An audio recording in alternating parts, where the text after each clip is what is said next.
Buenas, vamos a hablarles acerca de la teoría de la modificabilidad estructural cognitiva de Rupert Fruchten. Mi grupo está conformado por Chaira Tordesilla, Yomeidis Pérez, Elvira Palacio, Jamie García y quien les habla, Diany Rangel, estudiantes de la Universidad de La Guajira, sede Maicao, de la Cátedra Escuelas Pedagógicas.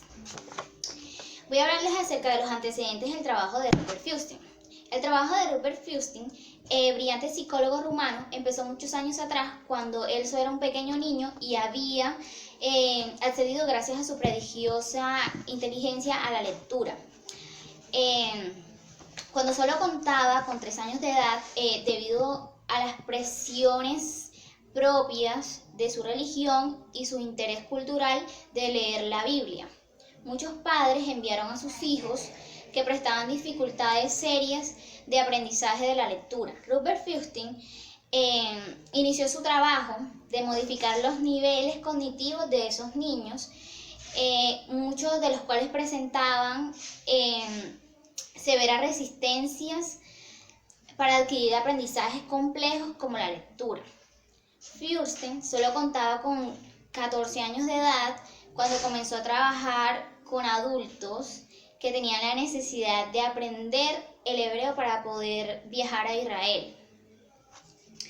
Impulsado por los logros obtenidos, decidió realizar estudios de psicología en la Universidad de Rumania, luego en Jerusalén, más Robert Feuerstein y su encuentro con los grandes psicólogos. Feuerstein viajó a Suiza para terminar sus estudios y pudo contar con la valiosa conducción formativa de notables de la psicología como el profesor John y el gran Piaget.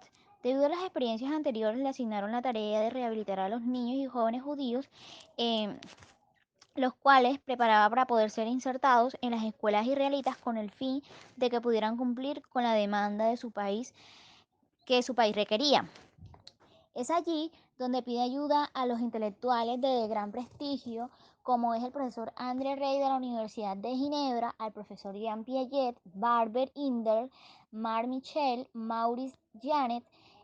Bueno, estas personas no solo piden ayudarlo, sino también acompañarlo a los lugares donde se encontraban esos niños, demostrando no solo una enorme sensibilidad social, sino un afán denominado del conocimiento e investigación.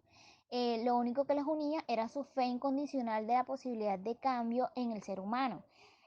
Rupert Fruchten, quien empezó a estudiar con ánico y dedicación las teorías que hablaban sobre los cambios de las personas. Bueno, estos modelos proponían modificaciones y para entonces él estaba pensando en la posibilidad de una modificación estructural e integral del ser humano. Rupert Fruchten y su teoría de la autoplasticidad. Existen 35.000 niños en Israel y 80.000 niños en América influenciados por la teoría de la modificabilidad cognitiva de Rupert Fruchten, la cual propone que el elemento más importante del método es el factor docente. El maestro, como en un momento determinado ha debido ser la madre, debe ser el sujeto que cumplía el papel de filtro entre el mundo y el niño. La madre y luego el maestro actúan como mediadores facilitándole al niño y a la niña y al joven el acceso al mundo cultural, científico, histórico, moral y social. Es de gran importancia forjar individuos de gran calidad humana, eh, igual que los maestros deben ser capaces de forjarle estrategias adaptivas que le permitan enfrentarse al mundo globalizado que sufre cambios vertiginosos. Fiersten denomina esto autoplasticidad. De lo que se trata es de crear un tipo de inteligencia que se adapte rápidamente a los cambios del mundo moderno y que de manera progresiva el propio individuo tenga la capacidad y adecuación y asuma los retos actuales sin dificultades. Todo el compromiso social que estuvo desde sus orígenes, este gran psicólogo rumano apuesta por la educación de la inteligencia de las escuelas. La estimulación de la inteligencia debe ser un compromiso no solo asumido por los maestros de aula, sino por la sociedad en su conjunto. Es decir, que todo ser humano puede ser modificado estructuralmente eh, con una responsabilidad de la sociedad en general. Una sociedad donde el conjunto de sus integrantes se convierta en un potencial modificador y donde se piense que no existe edad para estimular las capacidades cognitivas del ser humano. Gracias.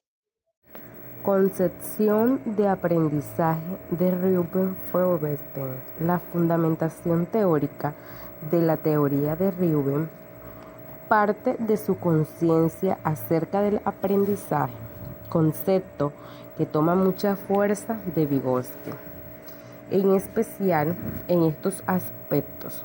Primero, su concepción acerca del origen de las funciones psíquicas superiores. Segundo, el papel que juega el mediador humano en las interacciones del aprendizaje. Tercero, el papel del instrumento, tanto el humano, que es el mediador, como material, que luego va a proponer lo que se programa de enriquecimiento instrumental.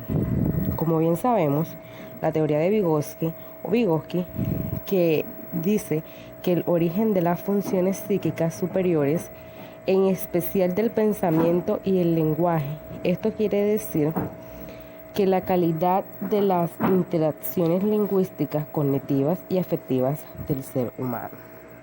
Por otro lado, entra el papel del mediador humano. Esta nos dice que el desarrollo, primero gracias a las interacciones del individuo con otro ser humano que actúa como mediador, el cual ha estimulado las funciones psíquicas del interactuante. Luego, formará parte del propio sentido de calidad de la mediación en determinante. Por ello, como bien sabemos, el filósofo Vygotsky actúa en el nivel evolutivo real, entendiendo que el estado del desarrollo cognitivo del niño alcanza o es alcanzado gracias a la maduración que se manifiesta con las actividades en las que se puede desarrollar por el niño por sí solos. Teoría del desarrollo proximal. Este es uno de los argumentos que más llamó la atención de Feuerstein. La teoría de la potencialidad humana es un famoso libro de las funciones psíquicas superiores. Vygotsky hizo la prueba a 2 alumnos, el cual dio como resultado que los 2 alumnos poseen la misma edad cronológica y la misma edad mental, que por cierto eran 2 años por debajo de lo real. Por otro lado, los esquemas tradicionales podían concluir que a partir de ese caso, el desarrollo cognitivo futuro y la capacidad de aprendizaje de ambos sujetos sean el mismo. Antecedentes del programa de enriquecimiento instrumental. Este programa tiene como objetivo modificar las estructuras cognitivas del sujeto, pero no todas aquellas que actúan de manera deficiente, sino aquellas que no le permiten desenvolverse como una persona competente y alternativa a esta modificación. ¿Qué tendrá que hacer el maestro mediador? Tendrá que seleccionar y filtrar, es decir, reinterpretar de acuerdo al esquema del alumno y transmitir de manera ordenada, lógica, coherente y consistentemente la información para que el alumno pueda asimilar el conocimiento de manera significativa y gracias a esta experiencia crear las estructuras cognitivas y cooperativas necesarias para responder a las demandas intelectuales de este mundo moderno. Por esto se creó el programa de enriquecimiento instrumental, precisamente presentado al maestro mediador, quien a través de una serie de ejercicios y tareas pretende modificar el funcionamiento negativo del sujeto, es decir, ese sector de su nivel cognitivo que le impide desenvolverse como un sujeto competente. También pretende proporcionarle a los alumnos los prerequisitos necesarios que le permitan responder con eficiencia a aquellas demandas educativas del aula, pero también a aquellas necesarias para incorporarse sin dificultad y con un buen desarrollo cognitivo a este mundo globalizado. Objetivos del programa. Como primer objetivo tiene corregir las funciones cognitivas deficientes del sujeto, y que han sido detectadas luego de la evaluación en cada una de las tres fases. Esta sería la input, la fase de elaboración y la fase output. Un segundo objetivo es superar el viejo esquema de entrenar al individuo en la adquisición de contenidos y, por el contrario, crear un sistema global de operaciones y estrategias cognitivas para que interactúe con la realidad de manera más eficiente, es decir, enfocar la mirada más en el pensamiento que en las habilidades específicas. También está un tercer objetivo, que es lograr que el sujeto pueda desarrollar un pensamiento crítico, es decir, la capacidad de reconocer sus propios errores y sus éxitos. El programa consta de 14 instrumentos diseñados especialmente para rehabilitar una función cognitiva que requiere intervención. Por ejemplo, la capacidad de orientarse especialmente o de clasificación operativa. Pero no se centra solo en esta habilidad, sino se busca forjar a través de ella una estructura cognitiva y operativa en el sujeto, que le va a permitir convertirse en un ciudadano que actúe sobre la realidad de una manera eficiente. Otra característica del PEI es lograr que el educando desarrolle una motivación intrínseca, es decir, que haya logrado forjar en sí mismo un desempeño de aprender y mejorar. Esto solo será posible si el maestro, que actúa como mediador, tenga fe y confianza en las propias potencialidades del sujeto y además diseñe experiencias de aprendizaje partiendo del estado real cognitivo del alumno, de tal manera que pueda asimilar el aprendizaje sin mayor dificultad.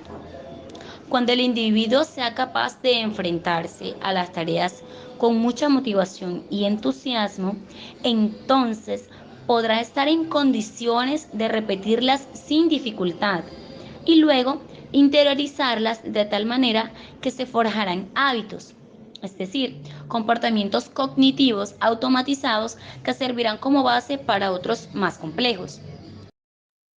Una última característica importante a resaltar es que este programa no ha sido diseñado con el fin de rehabilitar una función cognitiva específica, sino de realizar una modificación estructural, por lo que las tareas confeccionadas expresamente en el programa buscan forjar en el sujeto el aprendizaje de principios, reglas y estrategias que lo posibiliten a actuar en la realidad con un adecuado y eficiente nivel de funcionamiento cognitivo, más allá de una simple asimilación de habilidades específicas.